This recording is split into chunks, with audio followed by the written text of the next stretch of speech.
Just got back from the last Hamfest for the year. I didn't buy much, but at the end some tables were giving away stuff. And so I got this mystery box. Let's take a look inside. The box is so full that the lid hardly fits on. So we'll start with some of the bigger items first. An interesting looking relay. Don't know the coil voltage, but it would be a good transmit-receive switch. Or maybe even to switch different feed lines in a tuned feeder antenna system. There are certain antenna arrangements that if you do that, you can reverse their direction. A handy little project box. Another box, but looks like there's a bit more. It's a TV splitter, designed for open wire, high impedance line. Couple of resistors and a handy ferrite.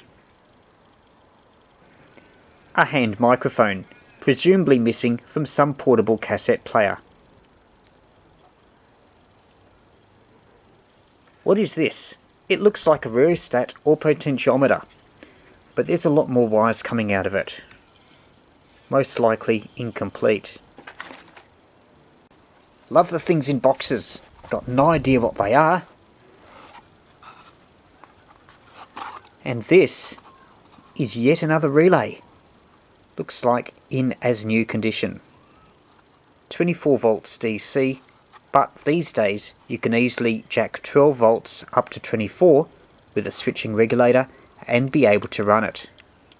This looks like it's out of a low VHF transmitter, possibly 50 to 70 MHz. The most important component is this variable capacitor.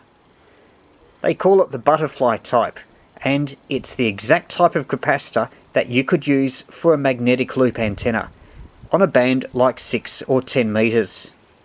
You connect the two sides of the loop, one here and one here. They're both to steel plates, and unlike other types of capacitors, the steel plates are separate. The capacitance is formed between the rotor plates here and the steel plates here, and that's in series with another capacitance between the rotor plates and these steel plates. That's more efficient because there's no RF going through the rotor plates contacts. So just the thing for an efficient magnetic loop antenna. Some electrolytic capacitors, Ducon made in Australia. At least 40 to 50 years old. This may well prove to be the prize of the box. Let's see if we can get it open. Bit of corrosion, but it may still be salvageable. 2 AA batteries. Very solidly built with its own antenna.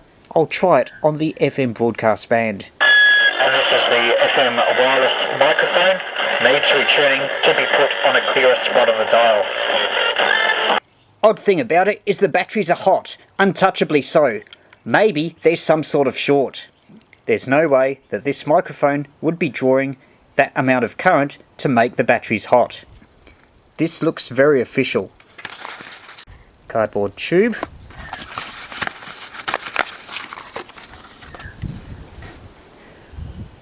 Rubber equipment feet or grommets. Not as exciting as I thought. A 6DQ5. That could be suitable for a medium power CW transmitter. And here's another item, copper strip. Could be useful for internal connections in high power circuitry or even as a magnetic loop for say 2 meters. As for the capacitor across the top, that could possibly be formed by the loop material itself, using a bit of mica or even thin chopping board material and adjusting the compression until you get resonance. There's still a few things here in the box. A TV balun, 300 to 75 ohm.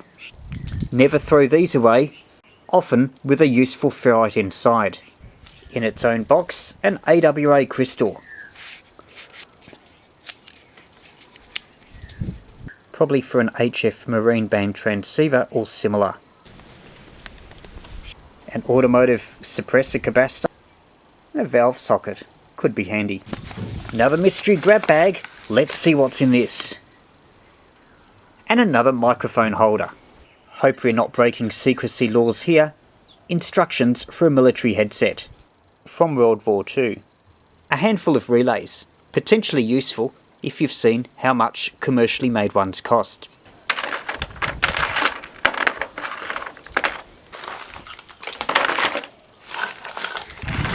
Now we're getting to the smaller things in the box. Some more crystals. 21.2175 in the 15 metre amateur band. 2524. Got some crystal holders. And some big crystals here that happen to be in the 40 metre amateur band. One is 7.1 and the other is 7.11. That's been our Hamfest junk box. Can't complain for something that costs nothing.